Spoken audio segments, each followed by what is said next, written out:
లలిత exchange Utsav పాత నగల అదే బరువుకి కొత్త నగలు తీసుకో నగల ప్రైస్ లో 20% ఆదా చేసుకోవచ్చు. ప్రపంచంలోనే అతి పెద్ద లిఫ్ట్ ఇరిగేషన్ ప్రాజెక్ట్ కాళేశ్వరం.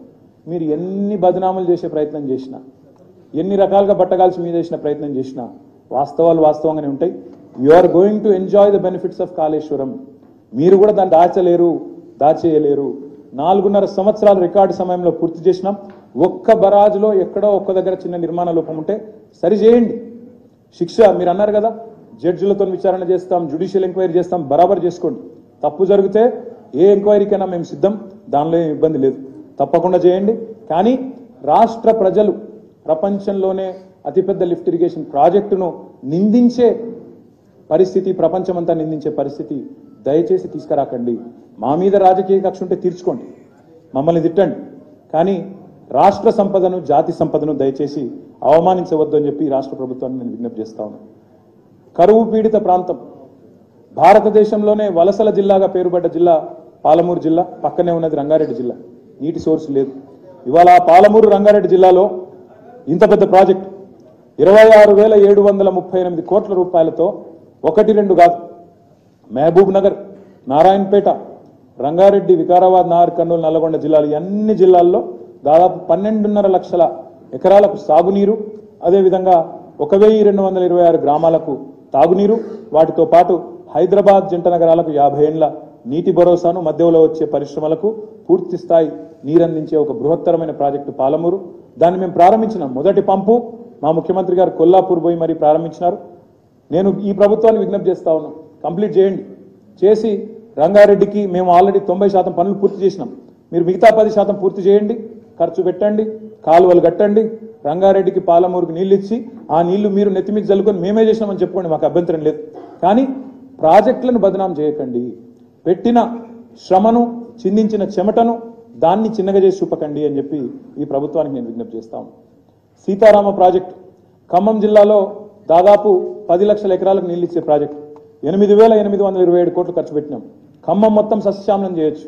కృష్ణలో, గోదావరిలో రెండింట్లో కొంత వాటా ఉండే ఖమ్మం జిల్లాలో ఈ సీతారామ ద్వారా అటు కృష్ణా ఆయకట్టు స్థిరీకరించబడుతుంది, ఇటు గోదావరి నీళ్లు కూడా సంపూర్ణంగా వచ్చి మొత్తం 10 కాన్స్టిట్యున్సీలు ఉంటే ఖమ్మంలో 10 లక్షల ఎకరాలకు నీళ్ళు ఇచ్చే ప్రాజెక్టు, అద్భుతమైన ప్రాజెక్టు. చెక్ డ్యాంల గురించి ఇప్పుడే నేను మీకు చెప్పాను. ఈ చెక్ డ్యాంలు కట్టడం వల్ల కూడా మిషన్ కాకతీయలో చెరువులు బాగు చేయడం, ఈ చెక్ డ్యాంలు కట్టడం వల్ల కూడా భూగర్భ జలాలు 6 మీటర్లు పెరిగినాయి. దానికోసం మేము పెట్టిన ఖర్చు 2,314 కోట్లు.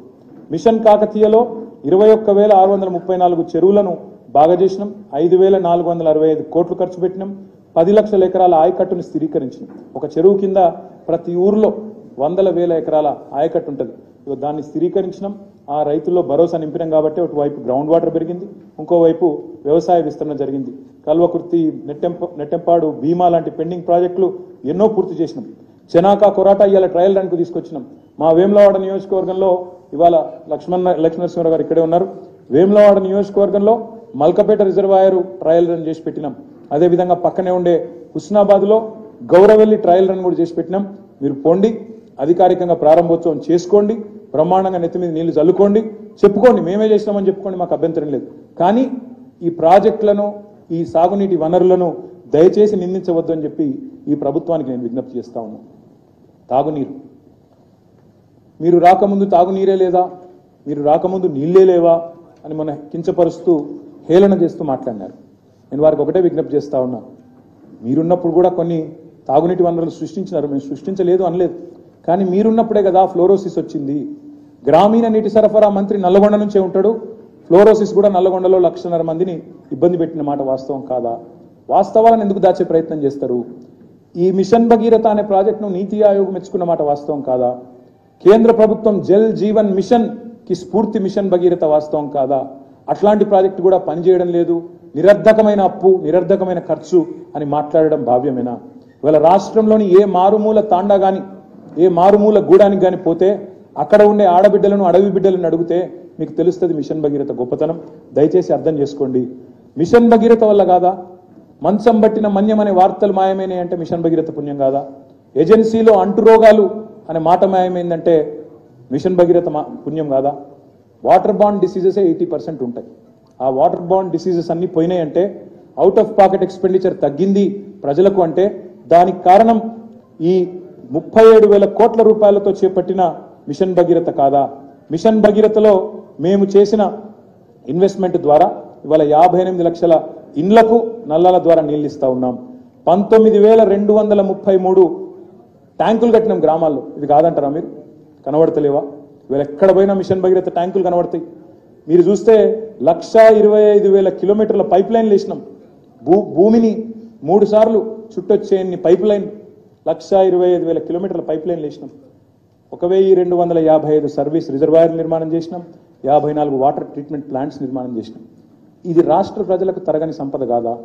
రాబోయే 30-35 ఏళ్ళు నిర్విఘ్నంగా ఇంటింటికి నిలిచే ప్రాజెక్టును కూడా నిందిస్తారా అని చెప్పి నేను అడుగుతా ఉన్నా. ఫ్లోరైడ్ నల్లగొండ లాంటి జిల్లాలో సరే ఇవాళ మాకు అక్కడ ఒకటే సీట్ రావచ్చు, కానీ వాస్తవాలే కదా.